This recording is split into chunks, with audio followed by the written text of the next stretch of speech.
While America faces a government shutdown, record inflation, and rising debt, Washington quietly moves somewhere between $35 and $45 billion overseas, not to save a U.S.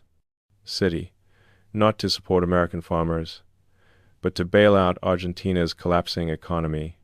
No congressional approval, no public debate, no media outrage, just a silent transfer of billions onto something most people have never even heard of, the Exchange Stabilization Fund.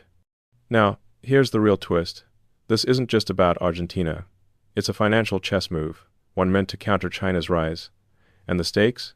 The future of global money itself. Let me walk you through something that might sound impossible at first. Picture the U.S. government right now, in the middle of budget battles, with programs being cut and services being suspended, deciding to spend an amount equivalent to what some small countries produce in an entire year on buying the currency of a nation that isn't even among our top 10 trading partners, not our top 5, not even close. Argentina, a country whose peso has hyperinflated somewhere north of 200%, a currency that, by any reasonable measure, is losing value faster than ice melts in the summer sun. And we're told this is a good investment, that it makes perfect sense, that it's strategic. But when you dig deeper, you start to see contradictions everywhere. The Treasury Secretary goes on record saying this isn't a bailout, that no money is being transferred, that the Exchange Stabilization Fund has never lost money and won't lose money now. And yet, if you hold a currency that's collapsing, and that currency keeps collapsing, where does the loss go? Who absorbs it? These are the questions I kept asking myself when I first heard about this deal. Why Argentina? Why now? And most importantly, who actually benefits when the U.S. government steps in to prop up a foreign economy that, frankly, most Americans couldn't locate on a map without a moment's thought? The more I looked into it, the more I realized this story isn't just about financial policy. It's about power. It's about influence. It's about a quiet war being waged not with missiles or tariffs, but with currency swaps and strategic investments. And at the center of it all is a fund most people have never heard of, created almost a century ago, sitting inside the U.S. Treasury like a financial emergency toolkit. So let's pull back the curtain and see where this money really comes from. The Exchange Stabilization Fund, the ESF, was born in the depths of the Great Depression. The year was 1934. President Franklin Roosevelt had just done something extraordinary. He changed the price of gold. Not the market price, mind you, the official government price. He took gold from roughly $20 per ounce and reset it to $35 per ounce. Overnight, the U.S. government's gold reserves were suddenly worth 70% more than they were the day before. Think about that for a moment. It's as if you woke up one morning and your savings account had grown by 70%, not because you earned it, not because you invested wisely, but because someone in charge simply declared it so. That's what happened. And the profit from that revaluation, it created billions of dollars in what you might call windfall gains for the Treasury. But instead of letting Congress spend it all, which, let's be honest, they probably would have, Roosevelt locked it away in a special fund. A fund that could be used for emergencies, for stabilizing the dollar, for intervening in currency markets when things got shaky. And the beauty of it, from a government perspective, was that it didn't require congressional approval every time they wanted to use it. Now, this fund has been used before, but only a handful of times in the past 90 years. Back in the mid-90s, when Mexico's peso was in free fall, losing something like 40% of its value in just a few weeks, the U.S. stepped in with ESF money to prevent a complete financial collapse on our southern border. The fear was that if Mexico went down, the chaos would spill over into the United States. So we intervened. Then again, in 2008, during the global financial crisis, when credit markets froze and even the Federal Reserve was running out of tools, the ESF was tapped to backstop certain financial instruments to keep the system from imploding entirely. And once more, during the pandemic, when everything seemed to be falling apart and traditional monetary policy like lowering interest rates had already been pushed to zero, but each of those times, there was a clear and immediate threat to the U.S. economy. Mexico's collapse could have triggered a border crisis and a trade disaster. The 2008 meltdown was happening right here on Wall Street, in American banks. The pandemic was shutting down the entire world economy. So why is the ESF being used now to prop up Argentina? Let's talk about Argentina for a moment. This is a country with enormous potential, huge reserves of natural gas, some of the world's largest deposits of lithium, critical for batteries and electric vehicles, vast stretches of fertile farmland, a highly educated population. By all rights, Argentina should be thriving, but instead, it's been stuck in a cycle of economic chaos for decades. Inflation that makes your head spin. Multiple currency exchange rates, one official, others black market, because the government can't keep the peso stable. A long history of defaults, of borrowing money and then being unable to pay it back. And every few years, a new leader comes in promising reform, promising change, and the cycle repeats. Enter Javier Milei, Argentina's current president. He ran on a platform of free markets, no bailouts from the state, cut the bloat, take a chainsaw to unnecessary government spending. He literally campaigned with that image, taking a chainsaw to the bureaucracy, and his message resonated. People were tired of the same old promises. But here's the irony that's hard to ignore.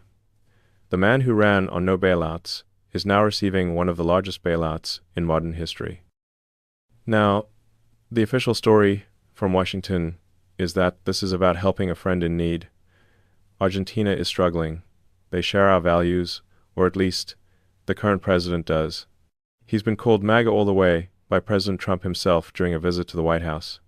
The idea is that we're helping them stabilize their economy, and in doing so, we're strengthening a strategic partner in a region where we need more allies. It sounds noble, doesn't it? Almost charitable. But when you start connecting the dots, you realize there's another story beneath the surface.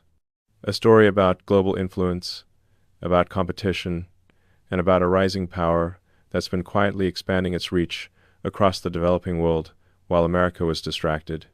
That power is China. Over the past couple of decades, China has been doing something remarkable and, frankly, a bit alarming if you're sitting in Washington. They've been lending money, enormous sums of it, to countries across Africa, Asia, and Latin America, not through the traditional institutions like the International Monetary Fund or the World Bank, but directly through Chinese state banks. They've built roads, railways, power plants, ports, entire infrastructure networks, and they've been doing it with a very specific strategy in mind: expand influence, secure resources, and slowly, quietly shift the global financial system away from the dollar and toward the yuan, China's currency, backed increasingly by gold. Argentina has been one of those countries. Over the past several years, Chinese banks have lent Argentina billions to build energy projects, to fund nuclear plants, to develop infrastructure, and with each loan, with each project, Argentina becomes a little more dependent on Beijing, a little more aligned with China's vision for the future. So when the U.S. steps in with this currency stabilization deal, it's not just about helping Argentina, it's about blocking China's expansion. It's about sending a message. If you're struggling, you don't need to turn to Beijing. Washington can still help. The dollar is still powerful. America is still the financial superpower. But here's where the story takes another turn, and this is where it gets uncomfortable. Because when you look closely at who's actually invested in Argentina's recovery, you start seeing some very familiar names: hedge funds, Wall Street firms, big investors who've been betting on Argentina's bonds for years. And not just any bonds, distressed debt, bonds that were trading at 25 to 35 cents on the dollar, bonds that the market had essentially written off as losses. Why would anyone buy those bonds? Because if Argentina somehow turned things around, if the peso stabilized, if the government managed to pay back its debts, those bonds could be worth their full face value again. A 25-cent investment becomes a $1 payout. That's a 300 to 400% return. The kind of return that makes billionaires even richer. But Argentina wasn't turning around. Inflation kept climbing, the peso kept collapsing, and those bonds kept falling. By early 2025, it was looking like a very bad bet. And then, right on cue, the U.S. Treasury steps in. Now, I want to be careful here, because I'm not saying anything illegal happened, but I do think it's worth noting some interesting connections. The current U.S. Treasury Secretary, Scott Bessent, is one of the most respected macro investors on Wall Street. Before joining the government, he spent years managing billions of dollars for one of the most successful investors in modern history, George Soros. He ran money at Soros's Quantum Fund, worked alongside some of the sharpest financial minds in the world, and made his reputation betting on global macro trends, currency moves, sovereign debt, exactly the kind of trades we're talking about here. And some of the biggest holders of Argentina's distressed debt, funds like Discovery Capital, which was founded by a former Soros fund manager. Soros Fund Management itself has had exposure to Latin American markets for decades. These aren't random hedge funds making wild bets. These are sophisticated investors with deep connections to the people now running U.S. economic policy. So here's the uncomfortable question. If the U.S. government uses taxpayer-backed funds to stabilize Argentina's currency, who's really being rescued? Is it the Argentine people who are suffering under hyperinflation? Maybe, in part. Is it U.S. strategic interests keeping China out of Latin America?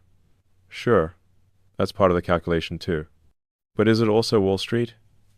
Is it also the hedge funds and private investors who made big bets on Argentina's recovery, bets that were failing, and who now get a government-backed safety net to make sure those bets don't collapse entirely? Let me explain how this actually works, because the mechanics matter. The Treasury isn't just writing a check and sending it to Argentina. What they're doing is something called a currency swap. The U.S. Treasury buys Argentine pesos from Argentina's central bank, and in exchange, Argentina gets U.S. dollars. Those pesos are supposed to act as collateral, something the U.S. holds onto as security. But here's the problem. If the peso keeps losing value, and it has been, then the collateral is worth less and less. It's like holding onto a melting ice cube. You're told it's an asset, but every day it's worth a little bit less than the day before. Now, the first portion of this deal, somewhere between $15 and $25 billion, comes directly from the ESF, taxpayer-backed money, managed by the Treasury, with no need for Congress to vote on it. The second portion, another $15 to $25 billion, is expected to come from private investors, banks, hedge funds, sovereign wealth funds. But here's the catch. They're only willing to chip in because the U.S. government is guaranteeing the security of their money. In other words, if things go wrong, if Argentina defaults again, it's not the private investors who take the hit, it's the U.S. Treasury. And by extension, it's us, the taxpayers. So, are taxpayers paying for this? The official answer is no, not initially. But if it turns out to be a bad investment, if those pesos keep collapsing and Argentina can't pay back what it owes, then yes, absolutely. The shortfall gets absorbed by the Treasury, which means it gets added to the national debt, which means future taxpayers, your grandchildren, maybe end up footing the bill. And meanwhile, the hedge funds and investors who made those risky bets, they walk away protected. Their downside is covered. Their potential losses are socialized, while their potential gains remain private. It's a pattern we've seen before, haven't we? Too big to fail. Privatize the profits. Socialize the losses. And this time, it's not even happening within our own borders. It's happening thousands of miles away in a country that isn't even a major trading partner. But the consequences of this deal are felt much closer to home than you might think. Let me give you an example.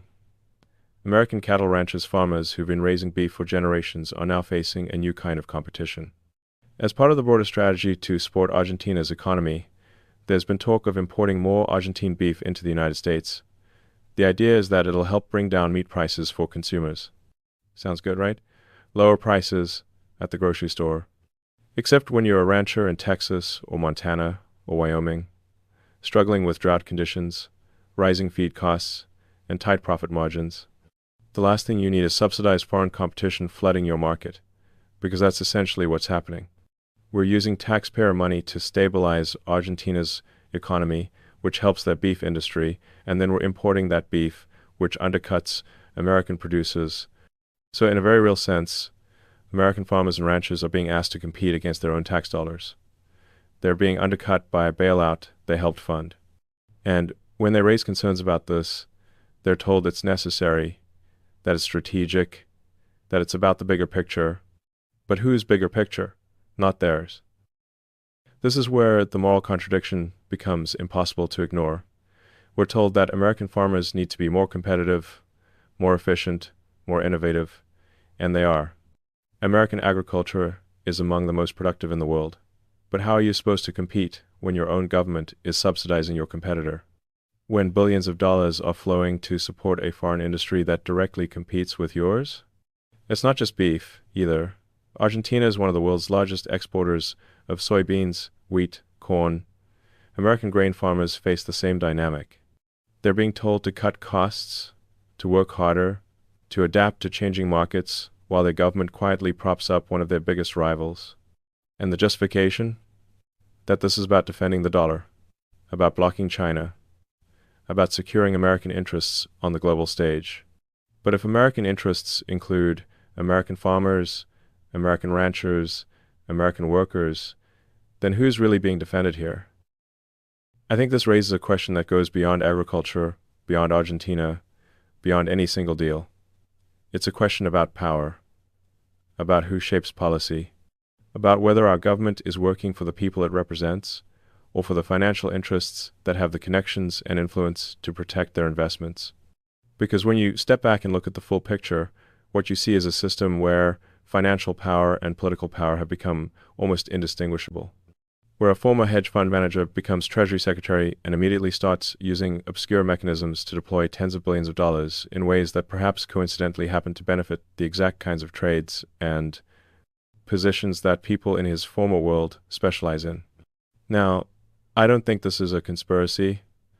I don't think there's some shadowy group in a smoke-filled room planning all this out, but I do think there's a revolving door, a set of relationships, a worldview shared by people who move between Wall Street and Washington, who see global finance as a chessboard, and who genuinely believe that what's good for the financial system is good for America. And maybe, in some ways, they're right. Maybe there are times when stabilizing markets, preventing collapse, and defending the dollar's role in the world genuinely does serve the national interest. But maybe we should also be asking, at what cost? And who pays it? Because the reality is that the United States is not operating from a position of limitless resources. We're running deficits that stretch into the trillions, not billions, trillions. Every year, we borrow more money just to keep the government functioning. We're told that Social Security might not be sustainable, that Medicare needs reform, that infrastructure is crumbling and we can't afford to fix it. And yet, somehow, we've got somewhere between $35 and $45 billion lying around to gamble on another country's hyperinflated currency. How does that math work? The answer, of course, is that it doesn't come from some surplus. It comes from the same place all government spending ultimately comes from when we're running deficits. It comes from borrowing, from debt, from promises to pay back later what we're spending now. And if this Argentina bet goes bad, if the peso keeps collapsing, if Argentina defaults again, if those billions evaporate, then that loss doesn't just disappear, it gets added to the national debt. It becomes part of the burden that future generations inherit. But let's zoom out even further, because this story isn't just about one deal with one country. This is about a much bigger shift happening in the global economy, a shift that most people aren't paying attention to, but that could reshape how money works for the rest of our lives. For decades, really, since the end of World War II, the US dollar has been the world's reserve currency. That means when countries trade with each other, they usually do it in dollars. When central banks hold reserves, they hold dollars. When you want to buy oil, you pay in dollars. This system has given the United States enormous power. It's allowed us to borrow cheaply, to run deficits that other countries couldn't dream of, to impose sanctions and control financial flows in ways that no other nation can. But that system is under strain. China has been building an alternative. Slowly, methodically, over the past couple of decades, they've been lending money to dozens of countries, not in dollars, but in yuan. They've been building infrastructure, securing resources, and creating dependencies, and increasingly, they've been backing their currency with something tangible: gold. You might have heard about this if you follow financial news. China's been accumulating gold at a pace that's hard to ignore. They're building vaults across Asia, Africa, and Latin America. A network of secure storage facilities where gold can be held, traded, and used as the foundation for a new kind of financial system. Some people are calling it the Golden Corridor. The idea is simple but profound. Instead of a currency backed by debt, by promises, by the full faith and credit of a government, you have a currency backed by something real, something you can hold, something that's been valued for thousands of years. Now, you might be thinking, didn't we used to have that? Didn't the dollar used to be backed by gold? Yes. Until 1971, when President Nixon ended the gold standard. Since then, the dollar has been what's called a fiat currency. It has value because the government says it does, and because people trust that it does. And for 50 years, that's worked. The dollar has remained dominant. But trust is a fragile thing. And when you're running multi-trillion-dollar deficits, when you're printing money to cover shortfalls, when you're using emergency funds to bail out foreign countries, trust starts to erode. So here's what's really happening with this Argentina deal and why it matters so much. The United States is fighting a financial war, not with tanks or troops, but with currency swaps and strategic investments. We're trying to prevent countries from falling into China's orbit. We're trying to prove that the dollar still has the power to stabilize economies, to provide security, to be the safe haven that everyone turns to in a crisis. Argentina is the test case. If this works, if the peso stabilizes, if Argentina's economy recovers, if they stay aligned with the United States and reject closer ties with China, then Washington can point to this as a success. They can go to other countries and say, see, the US still has your back. You don't need China's loans. You don't need their Belt and Road Initiative. We can provide what you need. And there are already whispers that other countries might be next. Brazil, which owes tens of billions to Chinese state banks. Colombia, whose currency has fallen more than 20% in the past year. Egypt, one of China's biggest borrowers in Africa. Kenya. These are all countries struggling with debt, with inflation, with economic instability, and they're all countries where China has been expanding its influence. But here's the gamble. This strategy depends on success. If Argentina fails, if the peso collapses despite our support, if Milei doesn't get reelected, if the entire thing becomes a financial disaster, then the message is very different. It becomes a signal that the U.S. is overstretched, that we can't actually stabilize economies anymore, that our promises are empty. And in that case, other countries might decide that China's offer looks more attractive after all, not because they love Beijing, but because they need someone who can deliver, someone whose currency is backed by real assets, not just debt and promises. That's what makes this such a high-stakes bet. It's not just about Argentina. It's about credibility. It's about whether the dollar remains the world's reserve currency, or whether we're watching the beginning of a slow transition to something else. Now, President Trump has made it clear where he stands. During Milei's visit to the White House, he praised him extensively, called him a friend, said his philosophy was correct. But he also made the support conditional. He said if Milei wins re-election, the U.S. will stay with him. But if he doesn't win, we're gone. That's a very interesting political calculation. It ties U.S. financial support to a foreign election outcome. It makes this entire deal contingent on one person, one election, one moment in time, and it raises some uncomfortable questions about what happens if things don't go according to plan. Because elections are unpredictable, voters can change their minds, economic conditions can shift, what looks like a sure thing in one moment can unravel in the next. And if Milei doesn't win, if Argentina goes in a different direction, If they decide that closer ties with China make more sense for their national interests, then what? Do we just walk away? Do those tens of billions of dollars evaporate? Does the Treasury just absorb the loss and move on? There's a historical parallel here that's worth noting. Back in 1995, when the U.S. bailed out Mexico, it was seen as a bold move, a necessary intervention to prevent chaos on our southern border. And ultimately, Mexico did recover. The peso stabilized, the loan was repaid. The ESF actually made a profit on that deal. But the world was different then. The dollar's dominance was unquestioned. There was no China building alternative financial systems. There was no talk of de-dollarization. The International Monetary Fund and the World Bank were the only games in town if you needed a bailout. Now, in 2025, the landscape has changed. Countries have options. They can play the U.S. and China against each other. They can take money from both sides. And the consequences of failure are much higher because every failed U.S. intervention is a data point that other countries notice, a signal that maybe the old superpower isn't so powerful anymore. So what does this mean for ordinary Americans? For people who aren't hedge fund managers or treasury officials or geopolitical strategists? It means several things, and none of them are particularly comforting. First, it means more debt. Whether this Argentina deal succeeds or fails, it's adding to the liabilities that the U.S. government carries.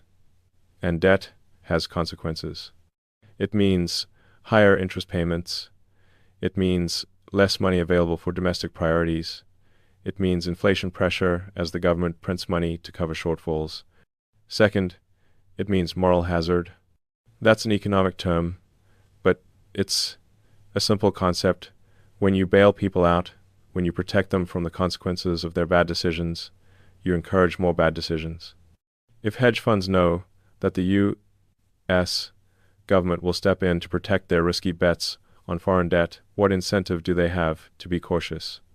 Why not make even bigger, even riskier bets, knowing that if things go wrong, there's a safety net?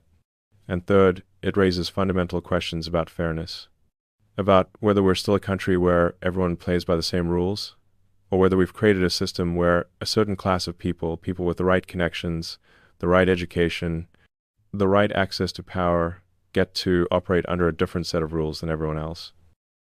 Because here's what strikes me as the deepest irony in this whole story. If we're using taxpayer money to rescue investments that regular taxpayers could never make, we're backstopping billion-dollar bond positions that require sophisticated knowledge, international connections, and enormous capital. And we're doing it in the name of defending America's interests. But who's America? The America of small business owners and farmers and retirees trying to make their savings last? Or the America of Wall Street firms and hedge funds and people who move seamlessly between private wealth and public office? I think that's a question worth sitting with for a moment. And it connects to something even bigger, something about identity, about what America stands for. Because for most of our history, we've told ourselves a story about being different, about being a country where hard work is rewarded, where fairness matters, where the government represents the people, not just the powerful. But stories only hold true if they're backed up by reality. And when the reality is that tens of billions of dollars can move without congressional approval, without public debate, in ways that benefit a very small group of people while putting everyone else at risk, then maybe it's time to ask whether that story still fits. This isn't just about economics. It's about trust. It's about whether our institutions serve the many or the few. And it's about whether we still have the courage to demand answers when things don't add up.